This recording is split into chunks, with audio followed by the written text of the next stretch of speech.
Welcome back to the deep dive. This is where we take your sources, articles, notes, research, you name it, and really boil them down to the core insights you need. Think of it as your shortcut to getting genuinely informed, maybe with a few surprising bits thrown in. Today, we're diving into an article that Kwan Munyan, our founder here at Skill Wanderer, really emphasizes for anyone in the tech world. It's called The Skill Wanderer's Playbook, a deep dive review of Udemy. And it's part of this bigger series we're building on creating, well, the ultimate learning stack for tech professionals today. Because, as Kwan always says, and we definitely agree, just relying on one single platform, that's kind of losing game now. Absolutely. And that strategic thinking is what we're digging into.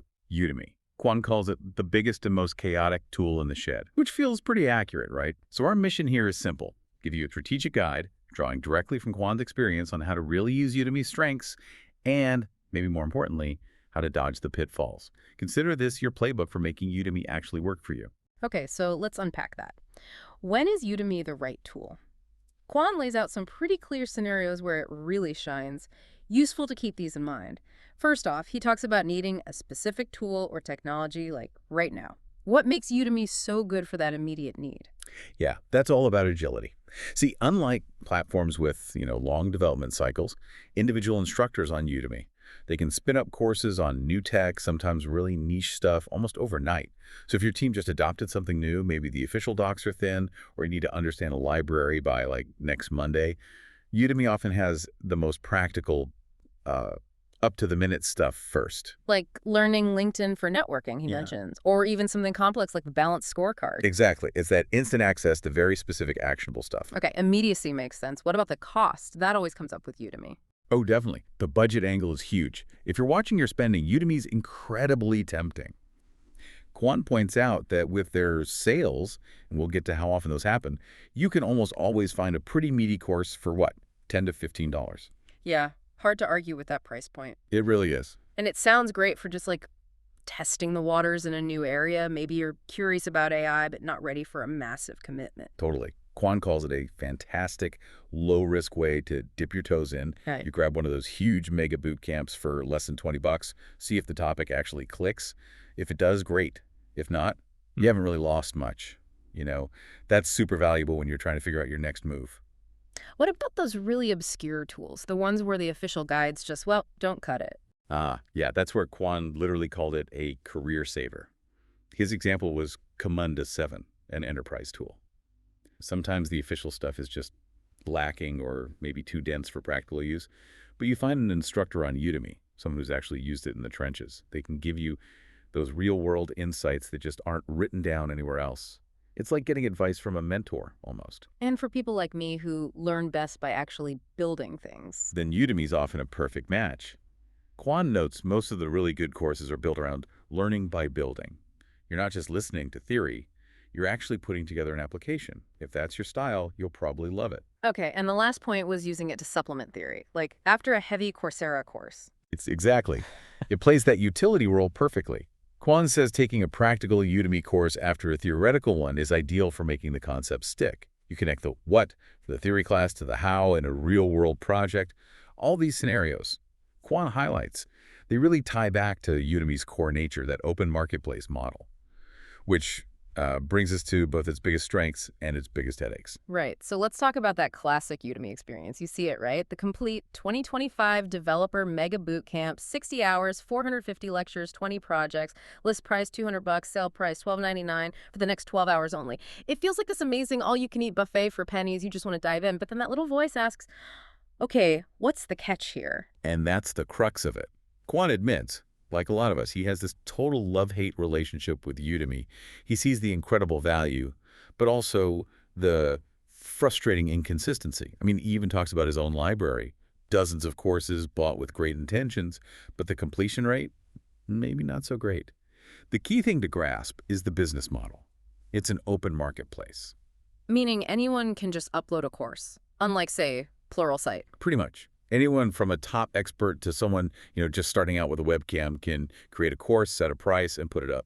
Udemy just provides the platform and takes a percentage. No central gatekeeper vetting everything. Okay, so that open model, It's definitely a double-edged sword then. Massive variety, you said. That's the upside. Huge upside. That's why the catalog is enormous. You look for React. A curated site might have 2 courses. Udemy, hundreds. And like we mentioned, those super niche topics like Come to 7, you just won't find them elsewhere. That variety is unbeatable. But the downsides must stem from that same openness. What did Quan pinpoint as the big ones? Well, several things. First, zero central quality control. There's no Udemy standard.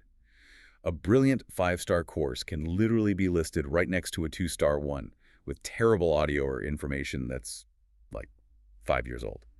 Second, no structured learning path. Each course stands alone.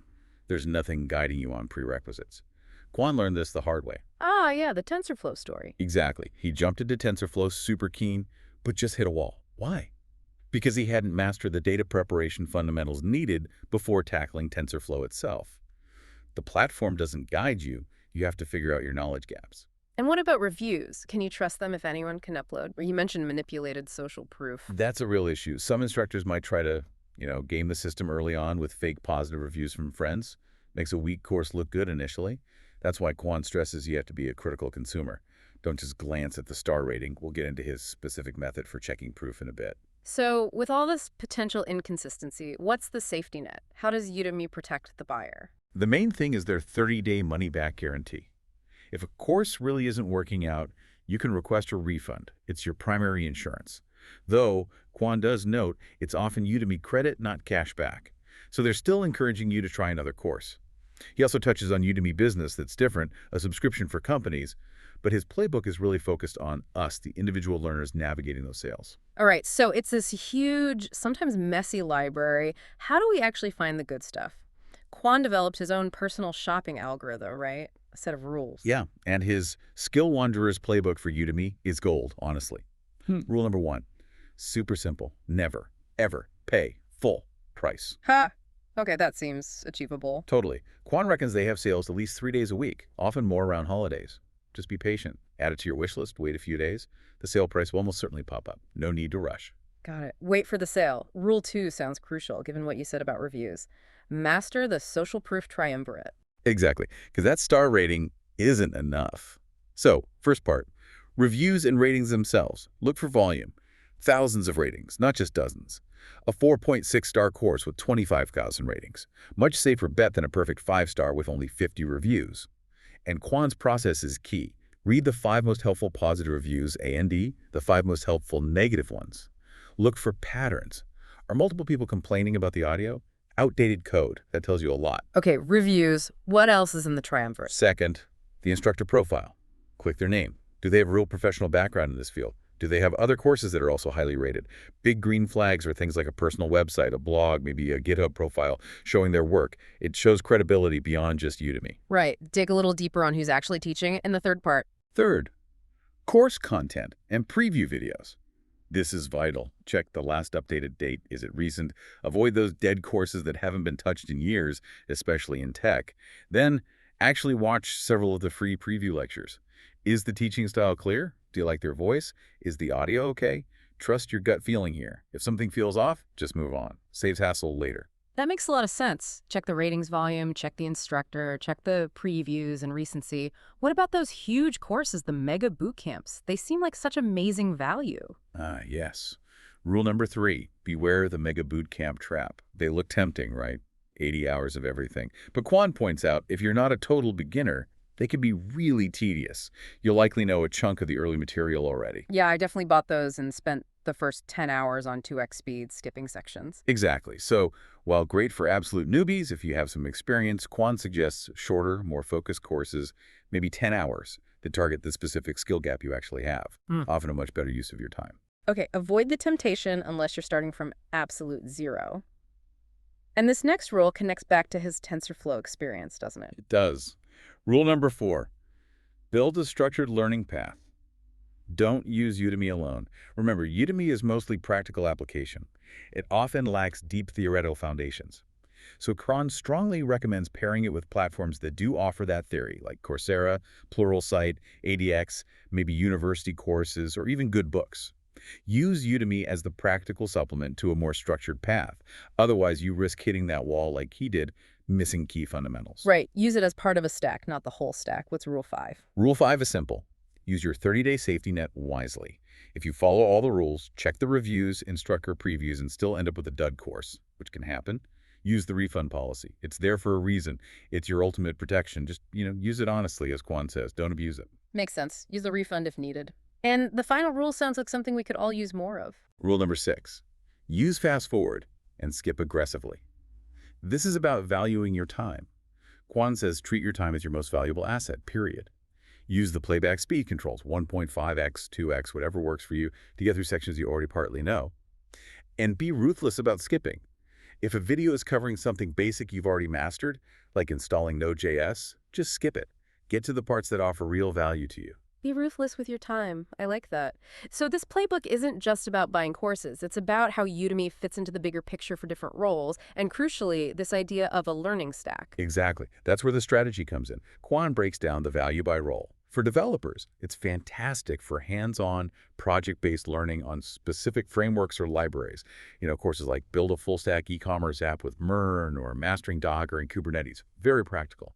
For project managers, maybe less for deep methodology, but it's a total goldmine for learning specific tools, Jira, Asana, Microsoft Project affordably. Tool-specific training, yeah. And for business analysts, super valuable for getting hands-on with data viz tools like Tableau or Power BI, or mastering modeling languages like UML or BPMN, things you absolutely need to do, not just read about. It really hits that practical spot for many tech roles. And he doesn't just talk theory. He gives real examples of how he stacked Udemy with other resources. Yeah, his personal examples really drive the point home, like the Mastery Through Supplement stack. In university, his Java course was super theoretical, so he used Udemy for practical courses on servlets and Spring Framework alongside it. That combo was so effective, he says, that even after years working only in .NET, he could still code proficiently in Java and Spring. That's deep learning, built layer by layer. Wow, that's impressive retention. What about the holistic understanding stack? That was for learning behavior-driven development, BDD. He wanted the full picture. So Udemy for the hands-on implementation part, then Pluralsight for the higher-level concepts and how BDD fits into DevOps, and then LinkedIn Learning for the why, the business case, how to sell it internally.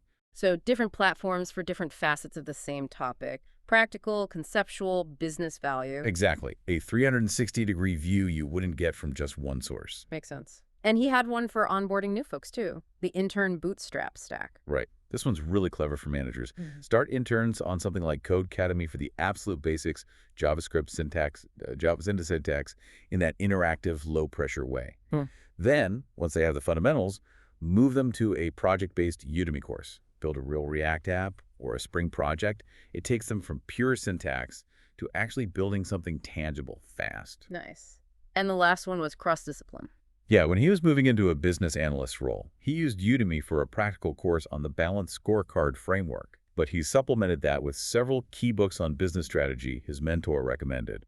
So, blending a practical online course with traditional reading, it shows how Udemy can be this flexible piece you slot into whatever learning combination makes sense for your goal. Okay, so after all that, the big question. Quan Nguyen's final verdict on Udemy, is it worth it? His answer is pretty clear. Yes, absolutely, if you use it correctly. The big if. The big if. He sums it up nicely. It's not some elite university. It's not a perfectly curated training library. It is a massive, chaotic, sometimes wonderful digital library. Your success really hinges on you being a smart, critical shopper. If you just randomly buy based on flashy titles or fake-looking discounts, yeah, you'll probably be disappointed. But if you use that playbook, treat it strategically. It's incredibly valuable. I like his metaphor. Udemy is the ultimate utility player in your learning stack. It's not necessarily the star quarterback designing the whole game plan, but it's that versatile player you bring in to fill a specific gap right when you need it. And if you wait for the sales and follow the playbook, the value for money is just hard to beat. It really is. Which brings us to a final thought for you, the listener. In this world overflowing with learning options, how can you start mapping out your own intentional learning stack? Choosing platforms for specific needs, not just defaulting to one. Maybe think, what's one specific skill gap you have right now that Udemy, using Quan Nguyen's Skill Wanderer's playbook, could uniquely help you fill? Something to definitely think about. Well, that's all the time we have for this deep dive into navigating Udemy. Thanks so much for joining us. Keep learning, keep exploring, and we'll catch you on the next one.